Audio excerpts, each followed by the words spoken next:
Modern games can't let you lose.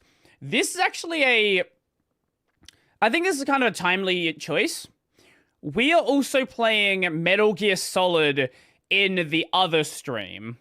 And Metal Gear Solid, like the first game, you're probably going to lose a boss fight the first time you do it, because the boss fights actually do require you to think about what is happening. You can't just brute force your way through it. There's usually some sort of gimmick or mechanic or whatever you want to call it that you need to understand. Is that AI Mario? I think it is. Anyway, let's check out the video. At some point, games didn't just get easier. They stopped being allowed to let you fail. Life counters disappeared, checkpoints. I don't hate the idea of removing life counters. The life counters existed because of arcades. They don't serve a function in a home system. They serve a function in an arcade as a way to sort of get you to pay more money. I think you can do better systems than life counters. Like, you can give you some sort of penalty for dying. I think life counters I think they're just like a cheap way to waste your time, right? Because all they end up doing is encouraging you to find a way to grind out infinite lives.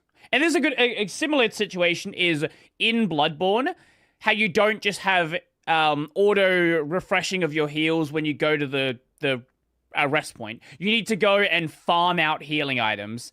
I just don't think that is a fun mechanic. I prefer the Estus system. I prefer not having a life counter. I think there's just better ways to handle it. It's got closer. Progress became harder to lose. Also, I do think it is better that modern games make it easier to save. I'm not gonna listen to any justification that making it annoying to save was a good thing. Nobody likes losing 30 minutes of gameplay because they missed the save point or there was an unskippable cutscene before a boss fight. Progress became harder to lose. And the explanation sounds simple. Games got more accessible, more welcoming, more fun. But that explanation hides what actually happened. Because failure didn't just fade out. It was removed. And once you see why, you can't unsee it. Because the moment games stopped being allowed to let you fail, it stopped being by design. It became survival. The usual explanation sounds like this. Games reached a wider audience, so developers made them easier to understand. Better tutorials, smoother difficulty, less frustration. And on the surface, that looks like progress. I think part of what the change in game design is this focus on realistic graphics. When you're doing something stylized, it's a lot easier to... And this is a different problem when it comes to, like, navigating your way around that. It's a lot easier to sort of indicate what you need to do and not have to have some, like, you know, yellow paint. Hey, here's the thing you need to do, when there is a established color scheme within the game. And that's the same thing. That is still signposting, but it is a way that canonically that makes sense in the game world, rather than just being, hey, we're all doing the exact same thing. When failure starts disappearing, it feels like design getting better. KH3 was way too fucking easy of a game. Wasn't. There was no reason because for it to be that that explanation easy. Assumes until you get this to was the a choice endgame bosses. that developers decided games should feel better to play. They didn't. Something changed underneath the industry that made failure impossible to justify at all. That explanation breaks the moment you look at how older games actually worked. Failure wasn't just part of the experience. It was the glue holding the experience together. Take Super Mario Brothers, for example. Well, there actually was a thing with, and this is why you get games like was it NES Lion King?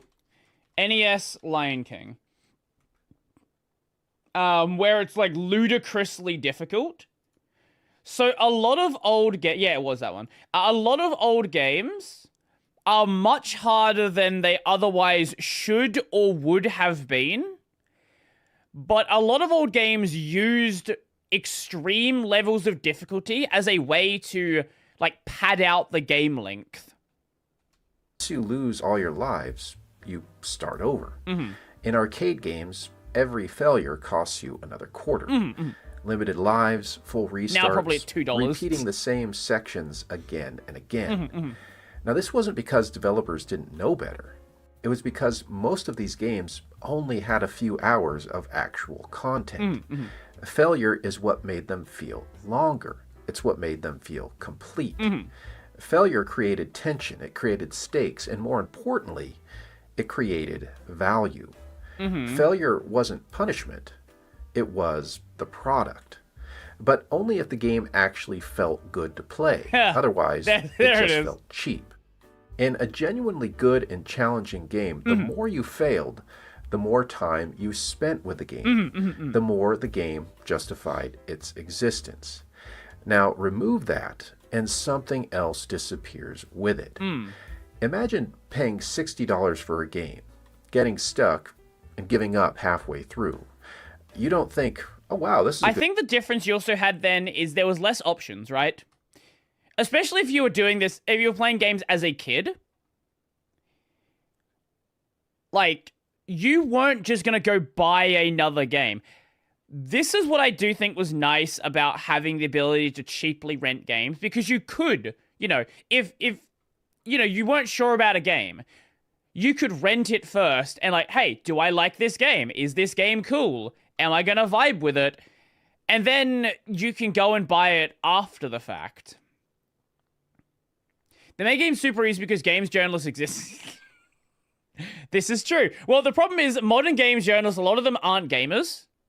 Or like they are gamers. They like played games as a kid, but they don't actively play games now. Like outside of their reviewing, they don't play games at all. Good challenge. You think, I just paid $60 to replay the same 3 levels over and over again.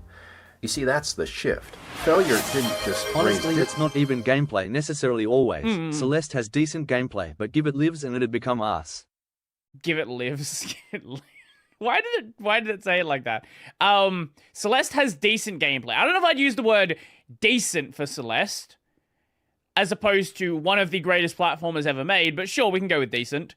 Give it lives and because Celeste is a game that, if you gave it lives, it would suck, because Celeste is a game that gave you, in many cases, very simple problems that are very difficult to execute. And you're expected to fail a lot of times on a single location, not go back and have to redo earlier stuff. Same with like Super Meat Boy, right? Super Meat Boy is another game where it just would not function with a life system. Difficulty.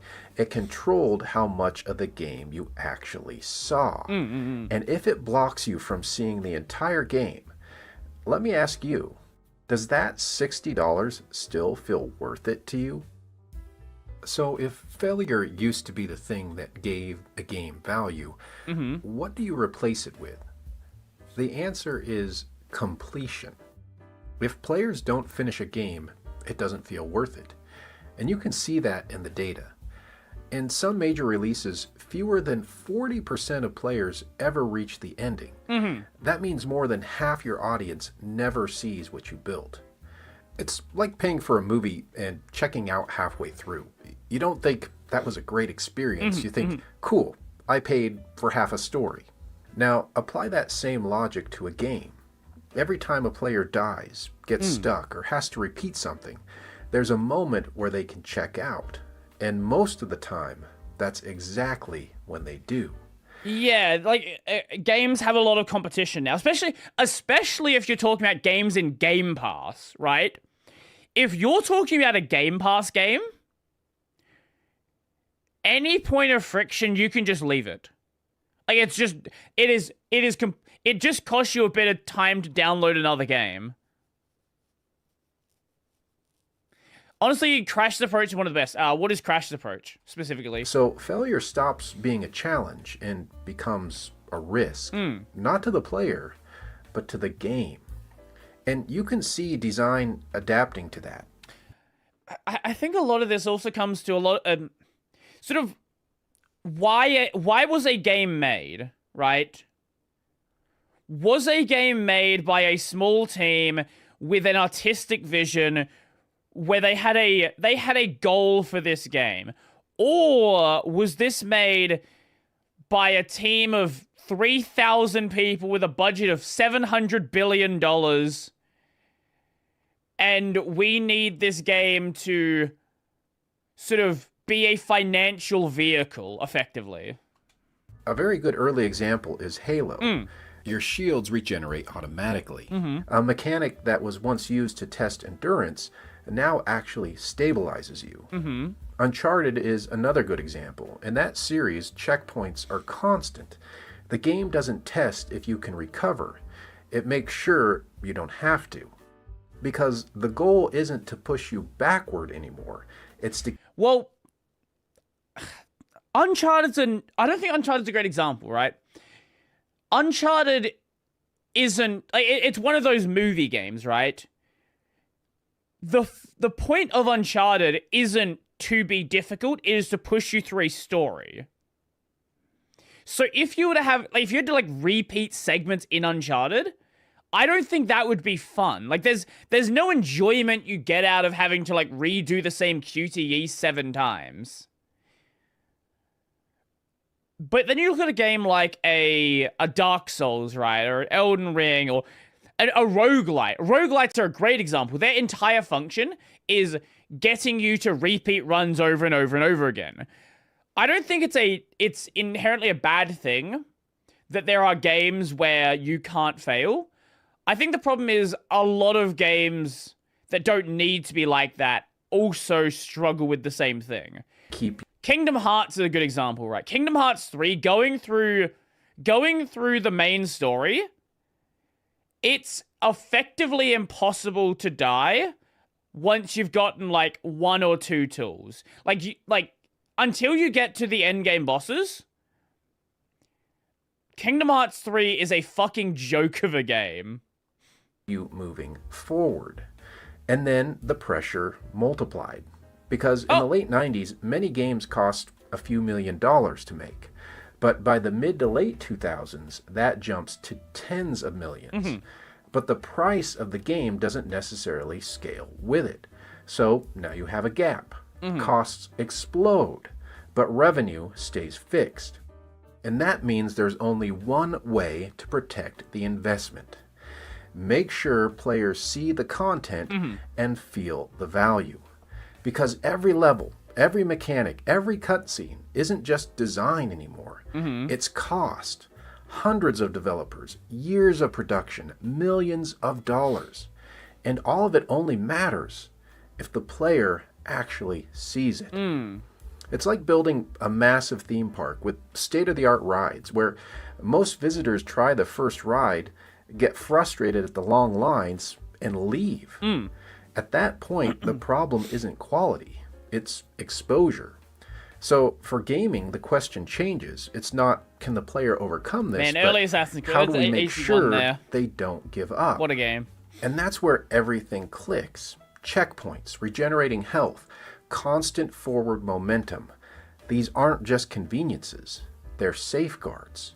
Again, I don't think checkpoints are inherently a bad thing, right? I've talked about this with, with the boss design of, Hollow Knight versus something like pick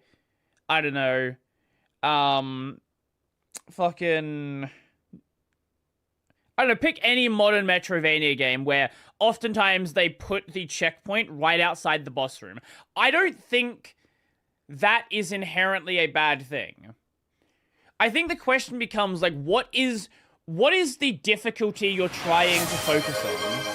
One more and maybe a hot take but I kinda like new Super Luigi U having lives simply because the strict maximum time. That being said, if out of time killed your checkpoint then I'd find it shouldn't have limited lives anymore checkpoint just allow time changing if lives were unlimited there. I think that the core problem with like unlimited life, with a life system is if you have a life system, you're incentivizing cheesing the number of lives you have. You're incentivizing grinding out lives, which is not good game design. And with like boss design, right? Again, like I was saying, with Hollow Knight,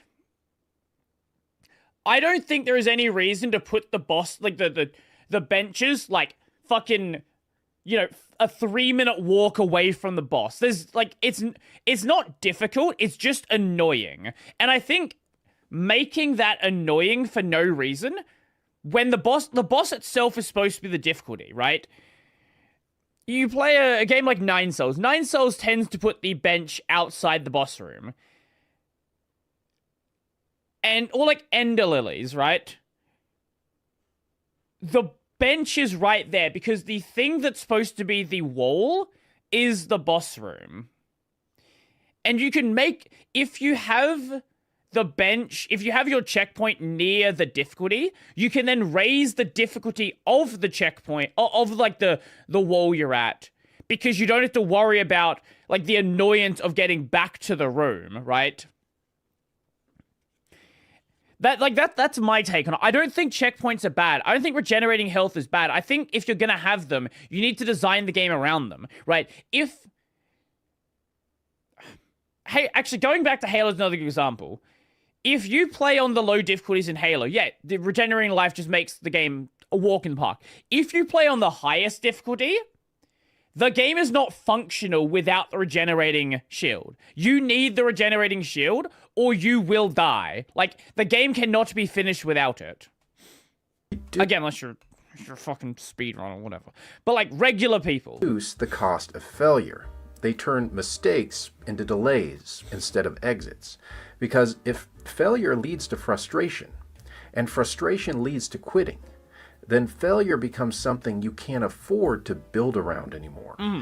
Not because players changed, because the business did. And once that shift starts, it doesn't stop.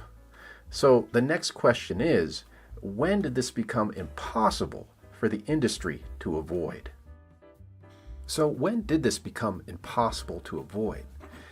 There isn't a single moment where everything changes, but there is a point where it stopped being optional. The pressure started building in the 6th generation. The PS2, GameCube, and original Xbox totaled over 200 million units sold worldwide. Games were no longer made for a specific type of player. They were made for everyone. And what was that? Sorry, what was that? For a specific type of player. They were made. Like, I know this is the opening race with Razer, but like, what are you doing? For everyone. And that changed how games had to be built. You couldn't just assume that players knew what they were doing. You had to assume everyone came in at a different skill level. But the real break came in the mid-2000s when the Xbox 360 and PlayStation 3 arrived. Everything started to scale rapidly. Budgets spiked, teams grew into the hundreds, and games became packed with expensive content. Voice acting, cinematics, massive environments. Series like Uncharted or Call of Duty weren't just games. What happened there? Everyone thought they were Kojima. That's what happened there. Everything goes back to Kojima. Every problem in gaming, every amazing thing in gaming goes back to Kojima. People thought they were Kojima and they could make movie games.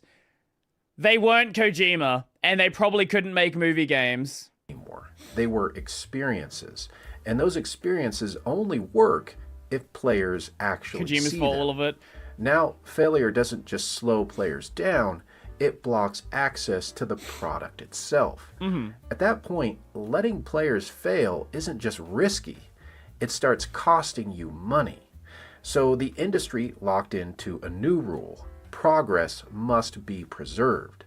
Failure can exist, but it can't push players out. Well, okay, here's the problem, right?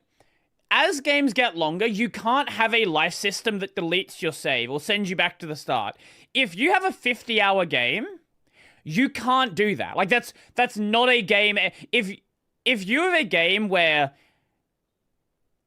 just like you failing resets 10 hours of progress, No one buys that game. Now, there are games that do have long failure states. Great example being Persona. You can put yourself in a situation where you fail a palace and good luck. Ha! Sucks to be you. You can do that. Or, is it Atelier Ferris? Let me see. Atelier Ferris. Yes. Atelier Ferris, where if you don't finish the exam by a certain date, you just lost like 70 hours of progress. But it's something that you know is in the future. Ever heard of roguelikes? Yes, but that's not... You're not listening. You literally didn't hear what I said. I'm saying you can't lose 50 hours of progress. There is not a single roguelike in the entire world where a run fails after 20 hours. No, there is not a single one that exists in the entire world because no one would ever buy it because it's a stupid idea. Roguelikes function on short runs. At most, a roguelike functions on an hour run-based system. Anything longer than an hour, and you really, really struggle to justify, like, why am I wasting an hour? What am I doing that justifies me losing an hour's worth of time? What continues on from that run? Is it some sort of major upgrade? If you're gonna have an hour of progress lost, there needs to be a trade for that. Otherwise, it's just not fun. This idea of games resetting all the time works when the games are short. But when you have long games, it's not a good system. Like, a lot of these NES games, right? You can beat them in, 3 hours. What is a casual, like, not like hyper speed runner, but like someone who is competent at the first Mario game? Like, how long does it take someone who, like, they've played it a few times, they understand the game. How long does it, Super Mario's time to beat?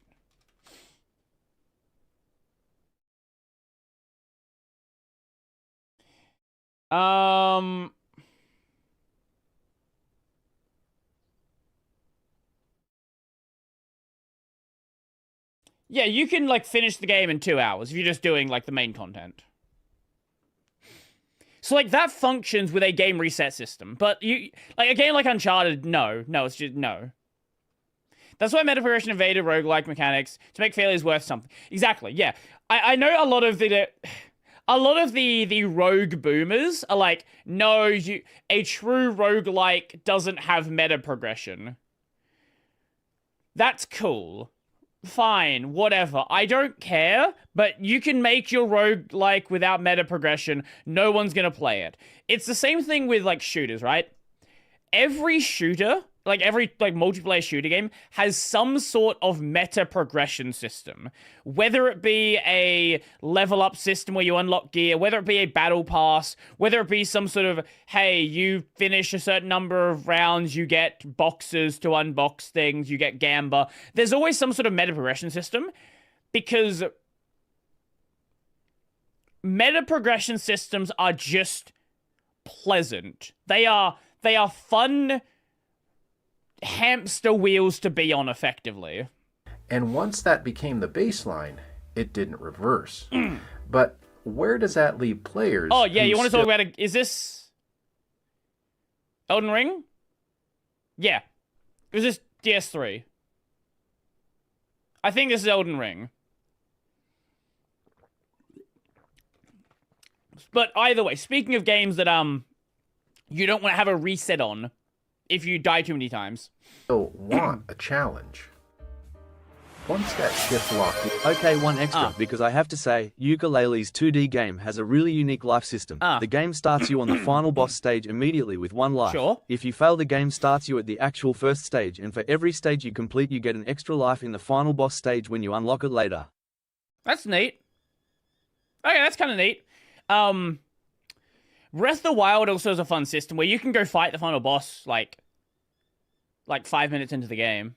You're not gonna beat it, but you can. You probably could beat it. Or Hades. Hades, you can finish the first run.